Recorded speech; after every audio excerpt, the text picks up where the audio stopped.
up into different categories. The early, very enthusiastic, even somewhat naive Beethoven, the middle period Beethoven, and that's where you find works like the Fifth Symphony, and then the late period of Beethoven. Then the piece that we just heard was from that late period. Late period Beethoven is often considered some of the most searching, powerful, and, for lack of a better word, deep music. It's extraordinarily profound. There's something about it that looks into how music can communicate on the most powerful of levels. That's an edge right there. Some people say no one has ever really gone beyond, that Beethoven achieved a certain high point in terms of that communicative and narrative ability.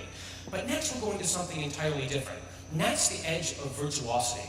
Because throughout time, it's not just the composers who have pushed limits, it's the performers. And performers, especially in the 19th century, began to develop such an incredible virtuosity on their instruments that they became real spectacles. People like Franz Liszt would tour around Europe playing the piano with such incredible virtuosity that people would go crazy. They were treated kind of like the Lady Gagas and the Justin Biebers of their day. Women would tear off Franz Liszt's clothes. They would pick up little bits of his cigars and treasure them and put them into lockets. This happy fate does not seem to await classical musicians of today, but the GardenMusic crew is here to change that. And the next piece that we're going to play demonstrates real virtuosity, as does the piece following that by Mendelssohn. Mendelssohn, an early romantic composer who wrote an incredible virtuosic piano piece played by Julio González. So first we're going to have some Elgar with our wonderful Johannes Dickbauer, and then Mendelssohn.